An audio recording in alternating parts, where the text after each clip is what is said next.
بسم الله الرحمن الحمد لله نحمده ونستعينه ونستغفره ونؤمن به ونتوكل عليه ونعوذ بالله من شرور أنفسنا ومن سيئات أعمالنا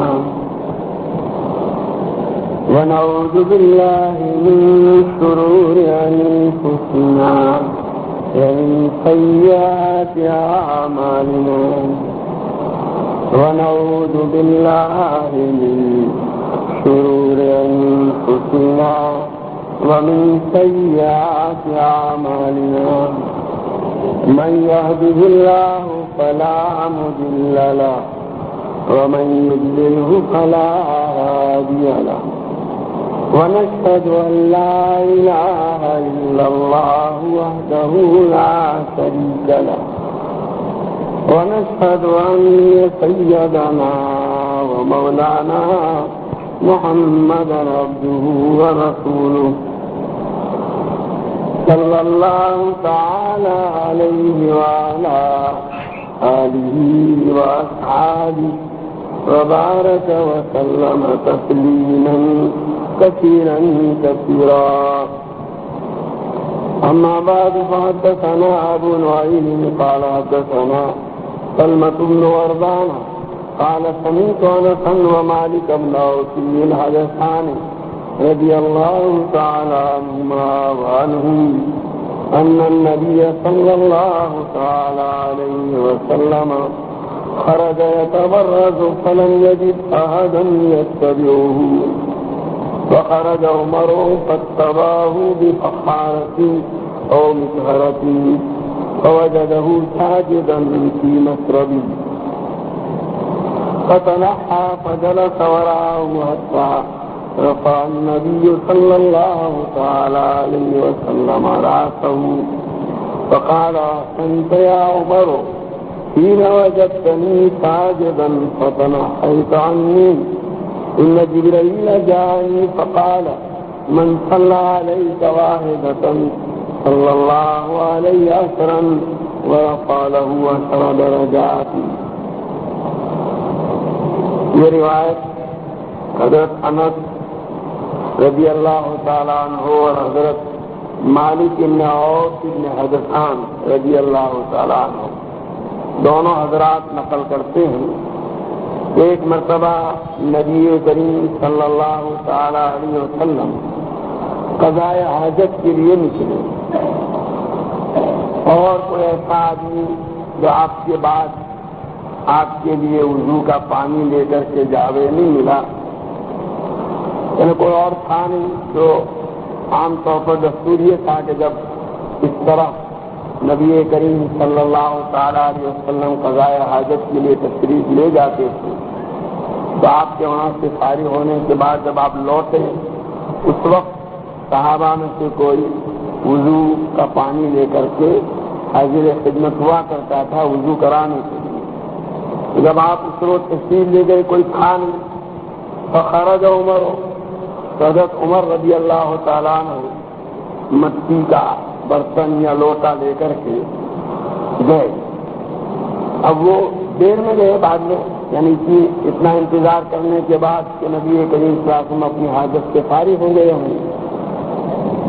تو حضرت عمر رضی اللہ تعالیٰ عنہ نے نبی کریم صلی اللہ تعالیٰ علیہ وسلم کو کھجور کے ایک باغ میں کھجور کے درخت کا گرد اس کو پانی پلانے کے لیے جو حوض کا بنایا جاتا ہے بڑا سا چوڑا، اس میں پانی پلاتے وقت پانی ڈالا جاتا ہے، اس کے اندر نبی کریم صلی اللہ علیہ وسلم کو سجدہ کی حالت میں پایا. فتنحى، حضور صلی اللہ علیہ وسلم کو سجدے کی حالت میں دیکھ کر حضرت عمر رضی اللہ تعالیٰ عنہ ذرا دور ہٹ گئے، کھسک گئے. فجلس وراءه، اور نبی کریم صلی اللہ تعالیٰ علیہ وسلم کے پیچھے بیٹھ گئے کچھ دوری پر.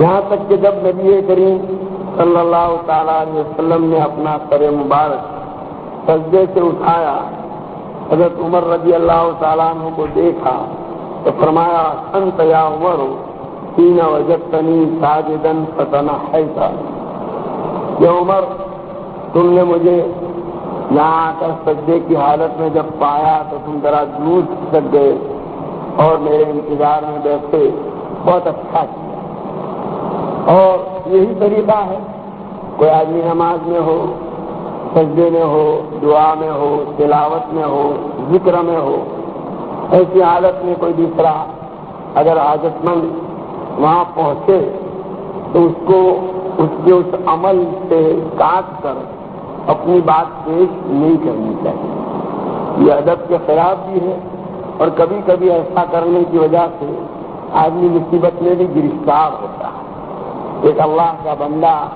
اللہ تبارک و تعالیٰ کے ساتھ اپنا رشتہ اور تعلق ایک مخصوص ذکر کے ذریعے سے، یعنی عبادت کا ایک طریقہ ہے، تلاوت ہے، دعا ہے، ذکر ہے، اپنا رشتہ قائم کیے ہوئے آپ جا کر کے بیچ میں اڑنگا ڈال دیتے ہیں۔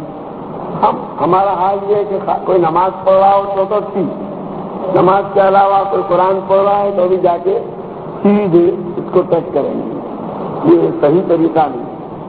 کوئی کھانا کھا رہا ہے کوئی اس کو ٹچ کرتا ہے نہیں، قضاء حاجت کے لیے گیا ہوا ہے تو ٹچ کرتا ہے نہیں، صرف ان چیزوں میں انتظار کیا جاتا ہے، یہاں تو بطریقے اولا انتظار کرنا چاہیے۔ یہ آداب میں سے بھی ہے، اور ساتھ ہی ساتھ اپنے آپ کو گویا کسی مصیبت سے بچانا بھی چاہیے، اس لیے کہ کبھی کبھی ایسا ہوتا ہے کہ ایسا کرنے کی وجہ سے ایسا کرنے والا مصیبت میں گرفتار ہو جاتا ہے۔ وجہ میں نے بتلا دی اس کی۔ تو حضرت عمر رضی اللہ تعالیٰ عنہ نے نبی کریم صلی اللہ تعالیٰ علیہ وسلم کو جب سجدے کی حالت میں پایا تو نہیں پھیرا، خط کر کے بیٹھ گئے۔ جب نبی کریم صلی اللہ علیہ وسلم نے سجدے سے سر مبارک اٹھایا تو ان کے اس عمل کی آپ نے تحسین فرمائی، ٹھیک کیا، ایسا ہی کرنا چاہیے تھا۔ پھر آپ نے گویا اپنے سجدے میں جانے کی وجہ بتلائی کہ آپ کا یہ سجدہ در حقیقت شکرانے کے طور پر تھا۔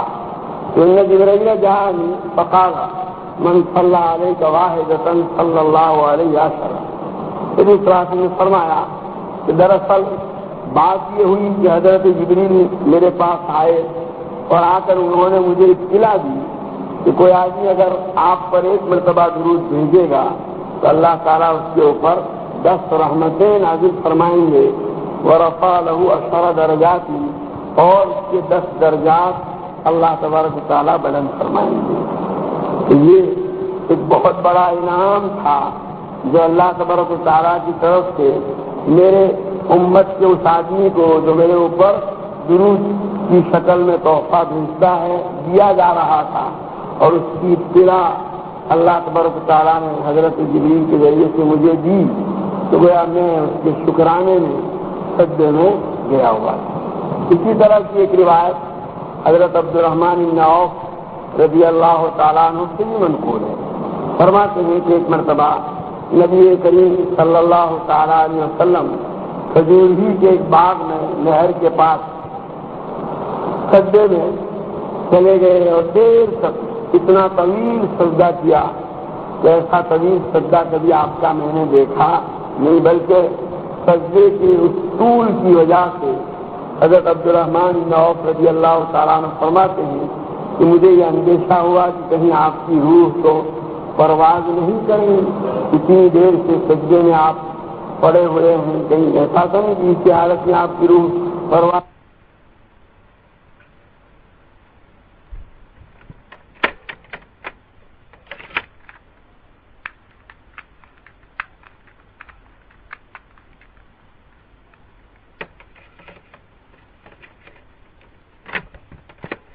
ہوئے ہیں، کہیں ایسا تو نہیں کہ اس کی حالت میں آپ کی روح پرواز کر گئی ہو۔ کا میرا ارادہ ہوا کہ آپ کے ہاتھ یا پاؤں کو پکڑ کر حرکت دوں، لیکن پھر بھی میں صبر کر کے بیٹھا رہا، یہاں تک کہ جب نبی کریم صلی اللہ تعالیٰ علیہ وسلم نے سجدے سے سر اٹھایا تو میں نے عرض کیا کہ اللہ کے رسول اس طرح اتنا طویل اور لمبا سجدہ کرتے ہوئے کبھی آپ کو نہیں دیکھا۔ اس سجدے کے طول کی وجہ سے مجھے تو یہ اندیشہ اور خطرہ لاحق ہو گیا تھا کہ کہیں آپ کی روح مبارک تو پرواز نہیں کر گئی۔ اور میرے دل میں خیال آیا بھی کہ میں آپ کا ہاتھ یا پاؤں پکڑ کر حرکت دوں، تو نبی کریم صلی اللہ تعالیٰ علیہ وسلم نے اس کے جواب میں یہی بات ارشاد فرمائی کہ ابھی حضرت جبریل نے آ کر کے مجھے اطلاع دی کہ اللہ تبارک و تعالیٰ نے یہ کہلوایا ہے، یہ پیغام دیا ہے کہ جو آدمی آپ کی امت میں سے آپ پر ایک مرتبہ درود بھیجے گا میں اس پر 10 رحمتیں نازل کروں گا۔ اللہ تعالیٰ کے اس انعام کے شکر میں اتنی دیر تک سجدے میں پڑا رہا۔ تو دیکھیے یہاں خالی 10 رحمتیں نہیں بلکہ ساتھ میں 10 درجات بھی اس کے بلند کیے جائیں گے۔ کتنا بڑا فائدہ ہے۔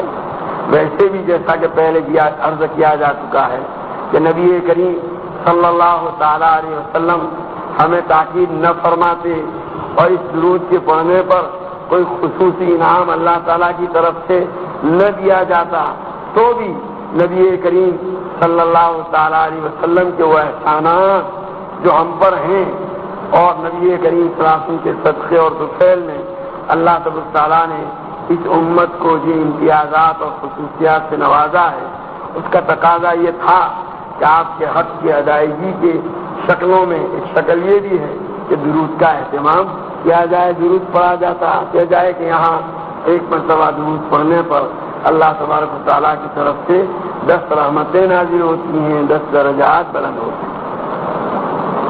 حدثنا ابو نعیم قال حدثنا یونس بن ابی اسحاق عن برید بن ابی مریم سمعت انس بن مالک رضی اللہ تعالی عنہ عن النبی صلی اللہ علیہ وسلم قال من صلى علی واحدۃ صلی اللہ علیہ 10 وحط عنہ 10 خطیئات۔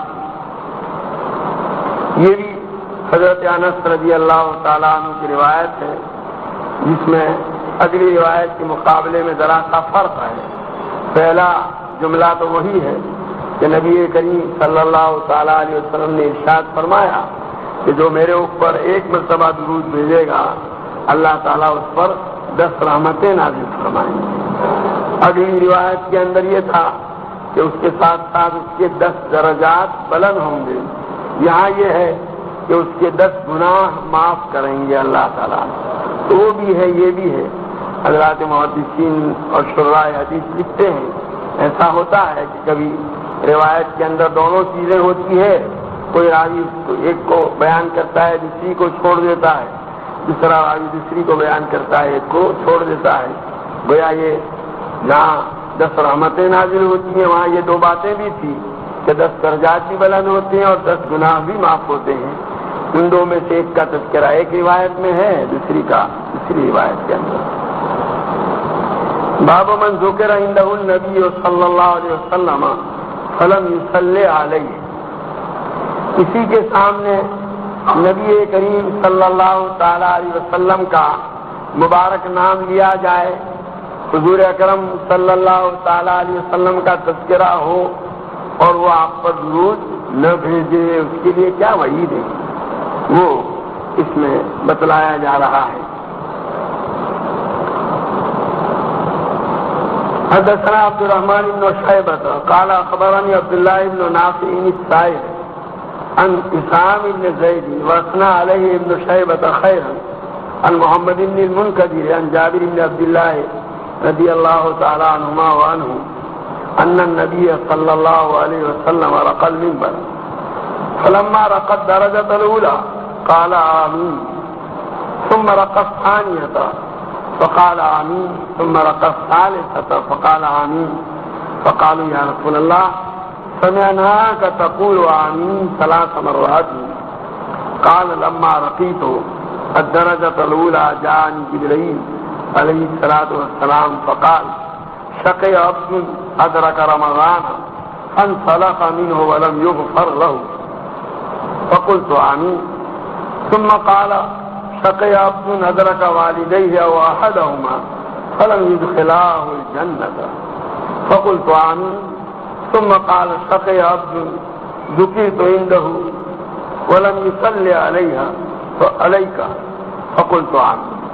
یہ حضرت جابر رضی اللہ تعالیٰ عنہ کی روایت ہے، فرماتے ہیں کہ نبی کریم صلی اللہ تعالیٰ علیہ وسلم ایک مرتبہ منبر پر تشریف لے گئے، چڑھنے لگے، ہو سکتا ہے جمعہ کا دن ہو اور جمعہ کا خطبہ دینے کے لیے آپ منبر پر چڑھ رہے ہوں، تو جمعہ کے دن کا ہونا یہ پھر خود اپنی جگہ پر بڑی اہمیت کا حامل ہے، جمعہ کا وقت ہے۔ ویسے بھی جو جمعہ کے دن دعا کی قبولیت کی گھڑی ہے وہ ان اوقات میں ہوا کرتی ہے، اور پھر مسجد نبوی اس کا منبر اور نبی کریم صلی اللہ علیہ وسلم خطبہ دینے کے لیے چل رہے ہیں۔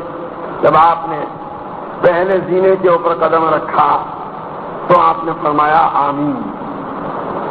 پھر جب دوسرے زینے پر آپ چڑھے تو آپ نے فرمایا آمین۔ پھر جب تیسرے زینے پر چڑھے تو آپ صلی اللہ علیہ وسلم نے فرمایا آمین۔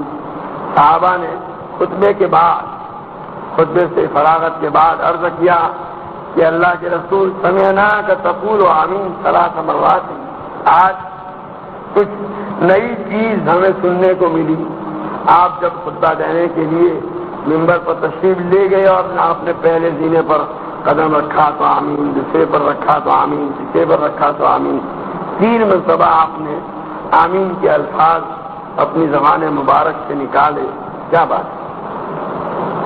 قال لما رفیق الدرجۃ الاولی، تو نبی کریم صلی اللہ تعالی علیہ وسلم فرماتے ہیں کہ جس وقت میں نے پہلے زینے پر قدم رکھا تو حضرت جبریل علیہ السلام تشریف لائے اور انہوں نے فرمایا شقی عبد ادرک رمضان، بدبخت ہے وہ بندہ، وہ آدمی جس نے رمضان جیسا مبارک مہینہ پایا، فانسلخ منہ، اور پورا رمضان اس پر گزر گیا، ولم یغفر لہ، اور اس کی مغفرت نہیں ہوئی۔ مطلب یہ ہے کہ رمضان جیسا مبارک مہینہ، اس میں تو اللہ تعالیٰ کی رحمتیں ایسی کثرت سے نازل ہوتی ہیں، اور اللہ تعالیٰ کی طرف سے بندوں کے گناہوں کو اس کثرت سے معاف کیا جاتا ہے۔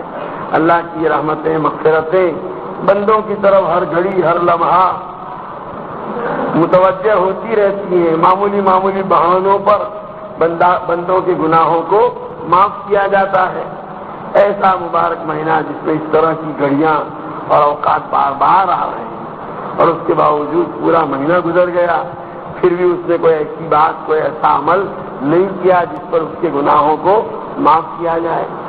اس سے بڑا بدبخت اور کون ہو سکتا ہے؟ گویا اس کی طرف سے بڑی کوتاہی کا صدور ہوا ہے۔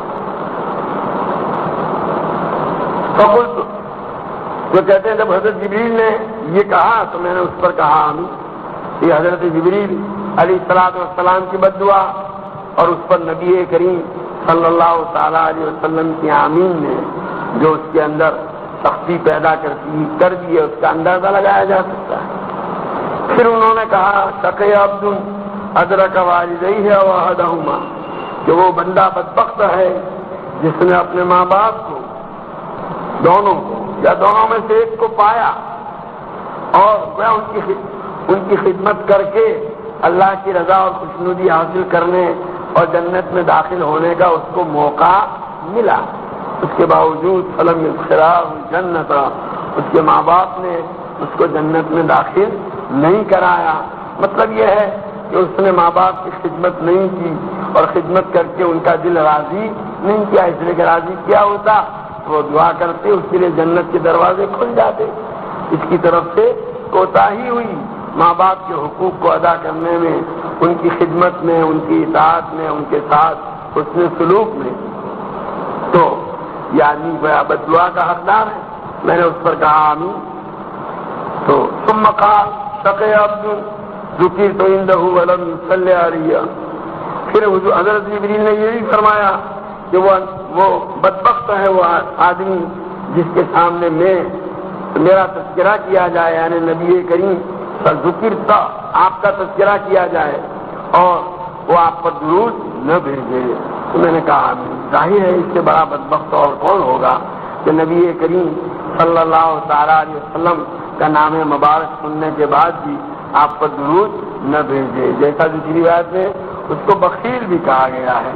ظاہر ہے نبی کریم صلی اللہ تعالی علیہ وسلم کے جو احسانات ہیں امت پر، اور آپ کی وجہ سے اللہ تبارک و تعالیٰ نے جن جن انعامات سے اس امت کو نوازا ہے، تو اس کا تقاضا یہی تھا کہ آپ کا نام مبارک لیا جائے اور فوراً زبان پر درود جاری ہو جائے، اور یہ آدمی اس کے باوجود درود نہیں پڑتا، بڑا اس کی بدبختی کی کیا انتہا ہے۔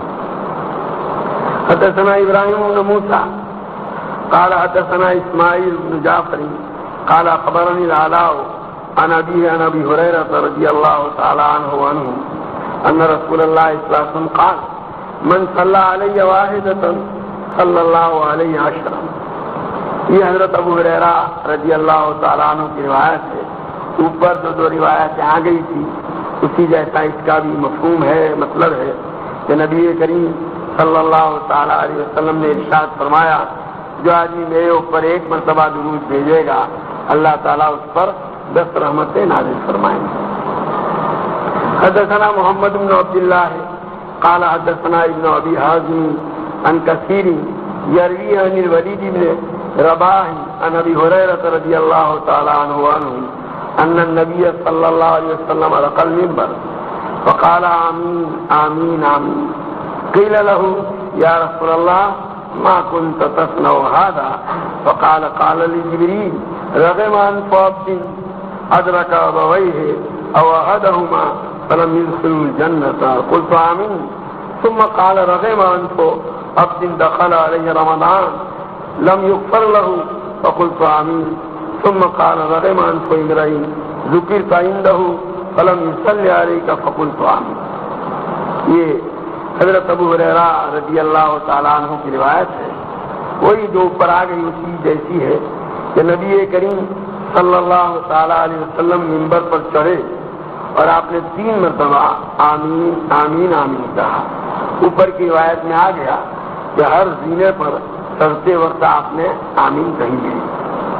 تو آپ کے فراغت سے کے بعد خطبے اور نماز سے پوچھا گیا کہ اللہ کے رسول ما کنت تصنع هذا، آج تو آپ نے ایک ایسی بات کی جو اس سے پہلے آپ کبھی کرتے نہیں تھے، یعنی منبر پر تشریف لے جاتے ہوئے آپ نے آمین کہی۔ تو آپ صلی اللہ تعالیٰ علیہ وسلم نے جواب میں ارشاد فرمایا کہ حضرت جبریل نے مجھ سے کہا کہ اس آدمی کی ناک خاک آلود ہو، یعنی وہ آدمی ناکام ہو جس نے اپنے ماں باپ کو یا ان میں سے کسی ایک کو پایا اور اس کے باوجود وہ اس کو جنت میں داخل نہ کرا سکے، یعنی اس نے ان کی خدمت نہیں کی، خدمت کر کے ان کی دعائیں حاصل نہیں کی، اللہ کی رضا حاصل نہیں کی۔ تو میں نے کہا آمین۔ پھر انہوں نے کہا اس آدمی کی ناک خاک آلود ہو، ناکام ہو وہ جس پر رمضان کا مہینہ آیا اور اس کی مغفرت نہیں کی گئی۔ میں نے کہا آمین۔ پھر حضرت جبریل نے فرمایا کہ اس آدمی کی ناک خاک آلود ہو جس کے سامنے آپ کا تذکرہ ہو اور وہ آپ پر درود نہ بھیجے۔ میں نے کہا آمین۔ تو بہرحال یہ وہ چیزیں ہیں جس کا ہمیں اہتمام کرنا ہے۔ اللہ تبارک و تعالیٰ کو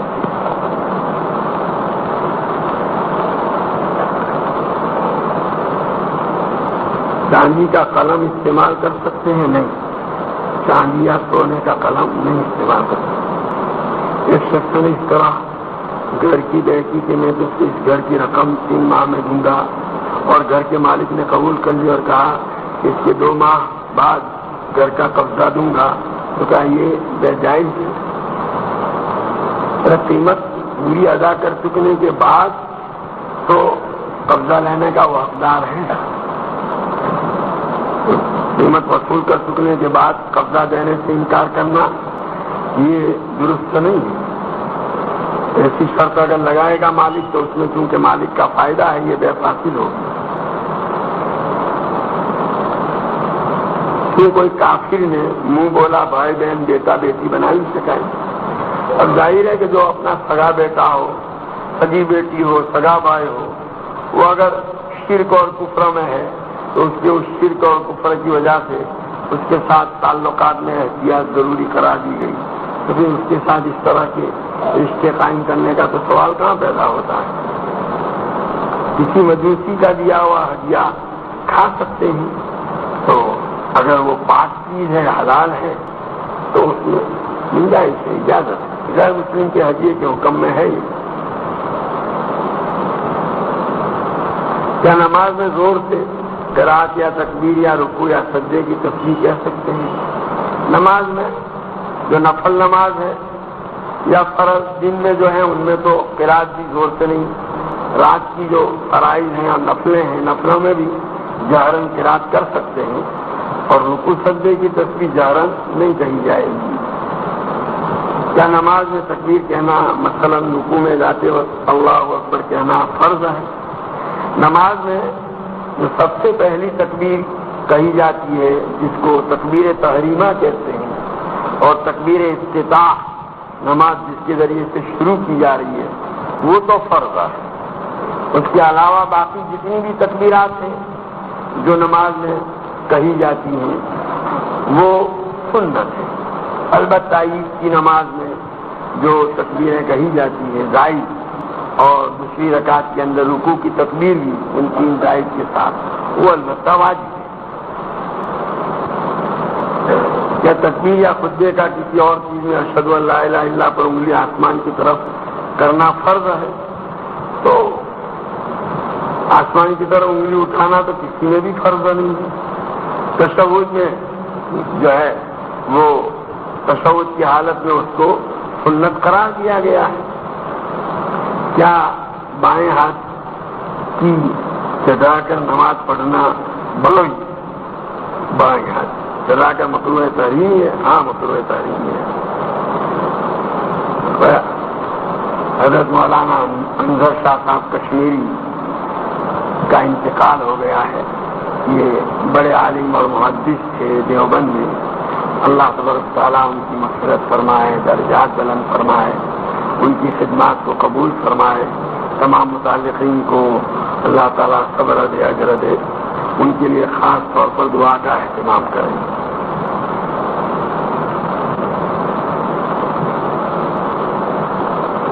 کیا امام صاحب تکبیر کے بعد نمازیوں کو کہہ سکتے ہیں کہ پینٹ پائجامے ٹخنوں سے اونچے کر لو، موبائل کی سیٹ بند کر لو، صفیں سیدھی کر لو، اور ایسا کہنے کا ہم امام صاحب کو ہم کہہ سکتے ہیں؟ تو صفیں سیدھی کرنے کے سلسلے میں ہدایت تو خود نبی کریم صلی اللہ تعالیٰ علیہ وسلم سے ثابت ہے کہ حضور صلی اللہ علیہ وسلم جو ہے وہ اقامت کے الفاظ پورے ہونے کے بعد صفوں کی سیدھی کرنے کی تاکید فرماتے ہیں، اس لیے اس میں کوئی حرج کی بات نہیں۔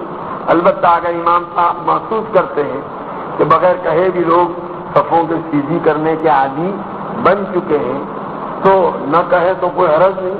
البتہ اگر اس کو ویسے چاہیے تو معائنہ کر لیں، دیکھ لیں دونوں طرف، اگر کسی نے اس حکم پر عمل کے معاملے میں کوتاہی پاوے تو متنبہ کریں۔ اگر آپ پینٹ کا کہ پائجاموں کا اونچا کر لینا، موبائل کی چیز کا بند کر لینا، تو یہ کوئی اس میں نہیں ہے سنن میں، لیکن یہ ہے کہ اگر اندیشہ ہو کہ لوگوں کے موبائل کے کھلا رہنے کی وجہ سے جو ہے وہ نماز میں خلل پڑے گا، اور ایسا تجربہ ہے تو اپنے اس سابقہ تجربے کی بنیاد پر اگر وہ منع کریں تو کوئی حرج کی بات کر سکتے ہیں۔ ایسی چیزوں سے بھی منع کیا جا سکتا ہے۔ یہ ہے یہ نہیں کہ بھائی کل کو نئی نسل میں سمجھنے لگے کہ یہ بھی صفوفم کی طرح سنت ہے کہنا۔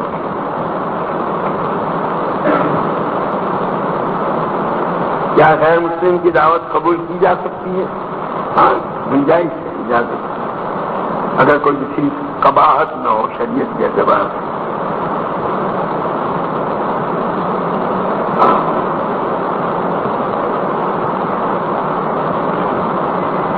ہمارے محلے کے اندر ایک عورتوں کا مکتب قائم ہوا ہے، اس کے اندر کئی دینی باتیں سکھائی جاتی ہیں۔ محلے کی بہت سی عورتیں اس مکتب میں آتی ہیں، تو عورتوں کا جمع ہونا اس کے اندر اگر عورتیں مسائل کے محلے میں ناواقف ہیں، بہت سارے مسائل سے، تو محلے ہی کی عورتوں کو سکھانے کے لیے محلے میں اگر ایسا نظم ہے تو آ سکتی ہیں، اچھا ہے۔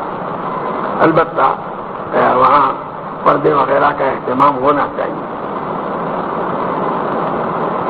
کیا منت کے طور پر کوئی پھل کو ترک کرنا نہ کھانا کر سکتی ہے؟ منت کے لیے جو شرطیں ان میں سے یہ بھی ہے کہ وہ جس چیز کی منت مانی جا رہی ہے وہ قبیل عبادت ہو، اور عبادت کی وجہ سے اللہ تعالیٰ کی طرف سے وہ لازم کی گئی ہو، مقصود کی ذات ہو، بہت ساری شرطیں ہیں. پھل کو ترک کرنے کا سوال ہی نہیں پیدا ہوتا منت کے طور پر. ہاں کوئی قسم کھا لے ایسی تو قسم منعقد ہو جائے گی. اگر جائز ہے تو جس چیز کی منت لی ہے وہ کام نہ ہونے پر وہ پھل کا استعمال درست ہے.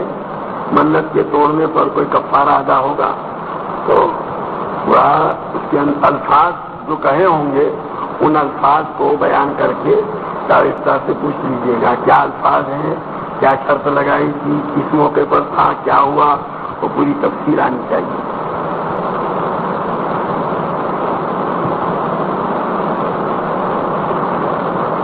ایک شخص بیرون ملک میں رہتا ہے، وہاں کے پیسے کی قیمتیں زیادہ آتی ہیں ہندوستان میں، تو اپنی زکوٰۃ کی رقم یہاں بھیجے تو ادا ہوگی. اور ایک شخص ایسے ملک میں رہ رہا ہے جہاں پیسے کی قیمت ہندوستان میں کم آتی ہے، تو اگر وہ رقم یہاں بھیجے تو زکوٰۃ ادا ہوگی. بہرحال وہ رقم جو ہے جو وہاں سے وہاں کا جو سکہ ہے اس کے حساب سے اگر اس نے بھیجا ہے تو جو بھی اس کی قیمت یہاں آئے اس کے مطابق زکوٰۃ ادا ہو جائے گی.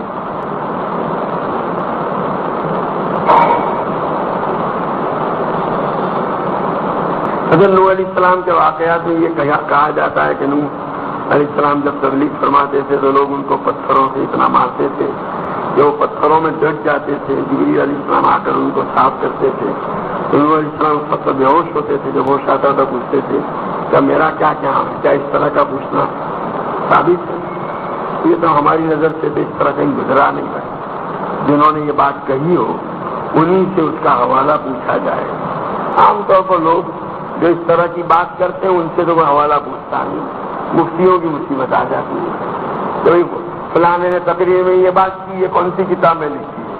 تو جس نے کہی ہے آپ اس سے پوچھیں اور وہ جو حوالہ دے وہ لے کر پھر پوچھ سکتے ہیں کہ بھائی یہ فلاں کتاب میں یہ کیا بات ہے، فلاں صاحب کہہ رہے تھے یہ ہے یا نہیں. اسکول کی پڑھائی میں کفر کے پاٹ بھی آتے ہیں تو کیا اس کی کفر کلاموں کو پریکشا میں جواب کے طور پر لکھ سکتے ہیں؟ وہ کیا ہے؟ وہ کفریہ کلام، اس کو بیان کر کے اس کے بعد. ویسے تو کفریہ الفاظ کو کہنے یا لکھنے کی اجازت نہیں ہے، لیکن جن کو آپ کفر سے تعبیر کر رہے ہیں اس کو پوچھ لینا دارستان. سجدے میں دونوں پیر ساتھ رکھنے چاہیے. بعض حضرات کہتے ہیں، ورنہ تو اکثر حضرات اس کو الگ رکھنے ہی کو کہتے ہیں. بعضوں نے کہا ہے تو اس کی ایڑیاں ملائی جائیں. سبحانك اللهم وبحمدك وتبارك اسمك وتعالى جدك ولا اله غيرك. اللهم صل وسلم وبارك على سيدنا مولانا محمد وعلى ال سيدنا مولانا محمد كما تحب وترضى بعدد ما تحب وترضى. ربنا ظلمنا انفسنا وان لم تغفر لنا وترحمنا لنكونن من الخاسرين. ربنا آتنا في الدنيا حسنة وفي الآخرة حسنة وقنا عذاب النار. اللهم وفقنا لما تحب وترضى من القول والعمل والفعل والنية والهدى. اے اللہ تو ہمارے گناہوں کو معاف فرما، ہماری خطاؤں سے درگزر فرما. تیری مرضیات پر ہمیں زیادہ سے زیادہ چلا کر تیری نامرضیات سے ہماری پوری حفاظت فرما. نبی کریم صلی اللہ تعالیٰ علیہ وسلم کے طریقوں اور سنتوں کو اپنی زندگی کے ہر شعبے میں جاری کرنے اور اپنانے کی تو ہمیں توفیق اور سعادت عطا فرما. اے اللہ تو ہمارے بیماروں کو صحت کاملہ عاجلہ مستمرہ عطا فرما. مقروضوں کے قرضوں کی ادائیگی کی شکلیں پیدا فرما. پریشان حالوں کو کی پریشانی کو دور فرما. حاجت مندوں کی حاجتیں پوری فرما. قید و بند میں محبوسوں کو رہائی نصیب فرما. مقدمات میں محفوظوں کو بری فرما. جو جس مصیبت میں گرفتار ہے اے اللہ اس سے نجات عطا فرما. اے اللہ تیرے حبیب پاک صلی اللہ تعالیٰ علیہ وسلم نے جتنی خیر اور بھلائی تجھ سے مانگی ہمیں اور پوری امت کو عطا فرما. جن شروع اور برائیوں سے پناہ چاہیے اس سے ہماری اور پوری امت کی حفاظت فرما. اے اللہ یہاں موجود تیرے تمام بندوں کی جائز مرادیں پوری فرما. ربنا تقبل منا انك انت السميع العليم وتب علينا انك انت التواب الرحيم. صلی اللہ تعالی علی خیر خلقہ سیدنا مولانا محمد وآلہ وصحبہ اجمعین برحمتہ.